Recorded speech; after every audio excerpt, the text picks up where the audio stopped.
နော်ဒီခွေးရသိမှန်မြင်ကြောင်းပေါ့ခွေးရသိမှာ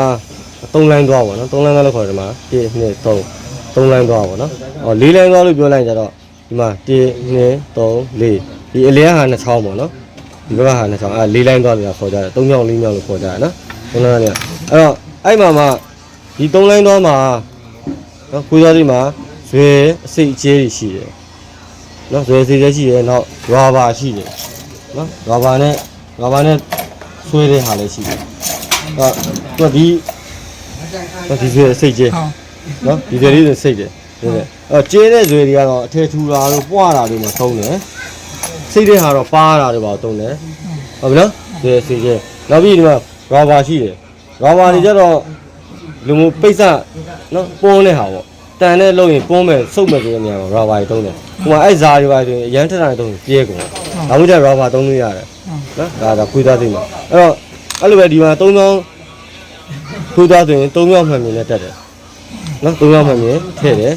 နော်ဒီဟာနဲ့သူ့မှန်မြင်နဲ့သူ3မြောက်မှန်မြင်နော်ခွေးသားသိကတော့ဘယ်ဟာပြည့်တက်လို့ရတယ်အဲ့လိုပဲ4မြောက်မှာကျတော့လေ4မြောက်မှာလည်းသူကမှန်မြင်2စားလာတယ်အပားအတွက်တစားနဲ့အထူအတွက်တစားလို့လာတယ်အပားအတွက်ကျတော့အပားခွေးသွားနဲ့အပားမှန်မြင်နဲ့မှရအောင်ဒါဆိုရင်အထူခွေးသွားနော်အထူချုပ်တဲ့ဟာပေါ့ဒါမှန်မြင်ပြီးရင်ဒီကောင်ကျတော့လုံကလေးနော်အပားလေးဘာလေးတုံးတယ်ဒါမျိုးကျတော့သူ့ရဲ့ပပလေးနဲ့လုံကလေးခွေးသွားလေးနဲ့တုံးတယ်နော်ဒီပါလေးမတူဘူးနော်ပုံစံချင်းကအဲ့တော့ဒီခွေးသွားနဲ့ဒီမှန်မြင်နဲ့ဘယ်လိုတက်မရအောင်ဒီမှန်မြင်ဒီခွေးသွားဘယ်လိုမှမတက်မရအောင်သူကနဲ့သူနော်တုံးတာ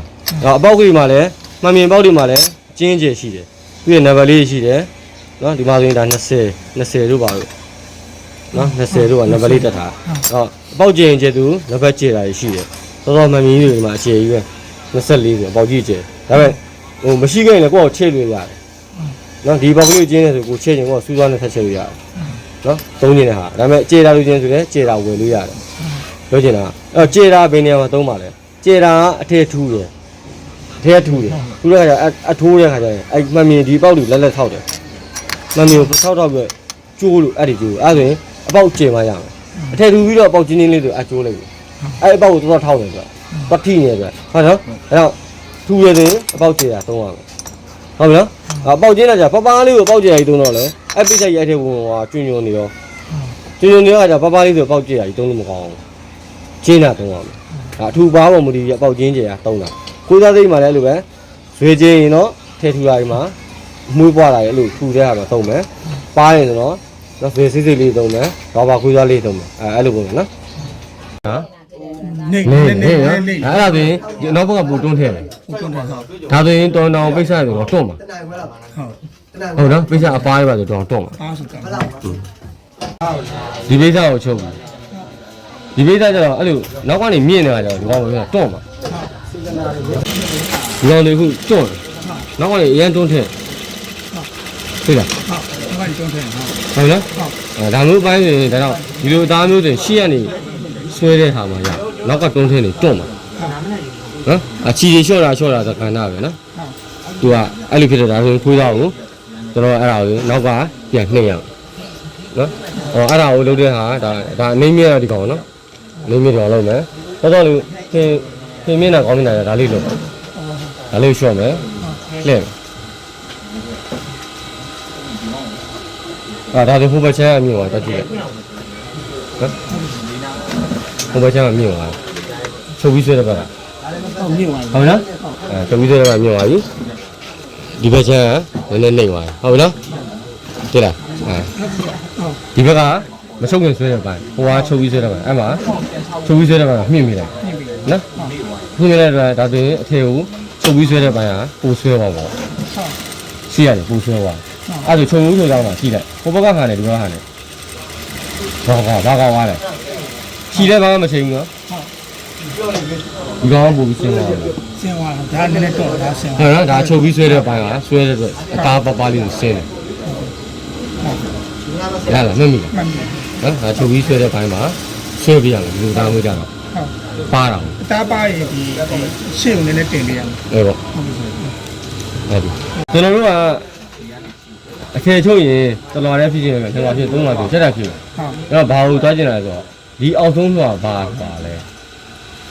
အဲအောက်ဆုံးလွှာမူဒီချိန်ကြီးမှာဥပမာဒီအောက်ဆုံးကဒီလွှာလေးအပေါ်မှာအထူးကြီးပါဒါဆိုဗာနဲ့ချိန်မှာ အပားနဲ့မချင်း အောက်ဆုံးလွှာကို အဆုံးလာတယ် အောက်ဆုံးလွှာကိုဆင်းမှရမယ်လေဟုတ်နော်အပေါ်လွှာလေးတက်တော့ဖြစ်နေပြီအောက်ဆုံးတစ်လွှာမှာကျွန်တော်ယူပါမယ်အောက်လွှာကြီးရှုံသွားတယ်စောစောရှုံသွားတယ်ပဲရမယ်အပေါ်ကတော့အထူးပဲဒါတော့အောက်ဆုံးလွှာမှာဒီဒါကိုဆင်းအောင်တက်တော့ချိန်ရပြီးတော့အပေါ်လွှာကြီးတက်တော့မှဘာဖြစ်လဲအဲ့ဒါကိုပြီးတော့လည်းလိုက်ကြည့်ရအဲ့တော့ပါလားအဲ့အောက်လွှာဒီဇာဖြစ်တယ်ဇာနဲ့ဘာနဲ့တွေ့မှာဇာဟိုဟာနဲ့ဘာနဲ့တွေ့ကြက်ရတွေ့ဗျာအဲ့လိုဟာကြောင့်အောက်လွှာကိုအရင်ချိန်ရတယ်အောက်လွှာ okay ပါဆိုရင်အပေါ်လွှာတက်ရင်နည်းနည်းထက်လိုက်ရအောင်နော်အဲ့ဒါဒီပိဿလေးကိုချိန်မယ်အချိန်ပြန်လောက်ရတယ်အဲ့ဒါချိန်ပြီနော်ဒီသားလေးနေမြင့်သွားတာဒါပါတည်းဒါနေမြင့်လေဒါအနေမလေးမမြင့်မြင့်လေမြင့်လေဟုတ်ကဲ့သူကညီလူညီမမြင်တာ မဟုတ်လေညီညီငယ်မဟုတ်မြင့်တာ ဟုတ်မြင်တာဟုတ် ကိုသားမြင့်တယ်လို့မှတ်တာ ဟုတ်ကဲ့ဆရာဟုတ် ပုံလေးကြီးလိုက်မှာဒါမြင့် ဟုတ်မြင်တာဟုတ် ဒါပင်တော်ကောင်းတော့ရှေ့နေ ဟုတ်ကဲ့ဆရာ နော်ဒီမှာဘာလို့လှည့်လဲဒါတော့ဖြင်းမြင့်သွားတာခေါင်းမြင့်သွားတာလာတွေ့လား ဟုတ် ဒါဆိုဖြင်းမြင့်သွားတယ် ပြင်းမြင်ပါဟုတ်ကဲ့ဆရာဟုတ်ဟုတ်လား ဟုတ် ပြောရင်ဒီကောင်နဲ့ဒီကောင်နဲ့မျှကထားတာဗျာ ဟုတ်ကဲ့ဆရာဟုတ် ဒါဆိုဖြင်းမြင့်သွားတယ် ဟုတ်ကဲ့ ဖြင်းမြင့်သွားတယ်ဒီကောင်လေးဆော့တိုင်းဆော့တိုင်းဒီကမပြေးရအောင်နော် ဟုတ်ကဲ့ ဒီပင်ကြီးထွက်သွားတာဗျာဒီပင်ကြီးတွန်းတွန်းထည့်ပြီ ဟုတ်ဟုတ် ဆော့ရကြီးပြေးသွားလို့မရချောင်းသွားလို့မရနော်လက်ကိုတကုံမကျက်နဲ့ကျူးသွားတယ်တဲ့သွားတယ်တတ်ထူပြီဆိုတော့နောက်လေးချက်ရတယ် ဟုတ်ကဲ့ဆရာ နော်ဒီလိုတော့ဟုတ်အောက်ကျုံထည့်ခြင်း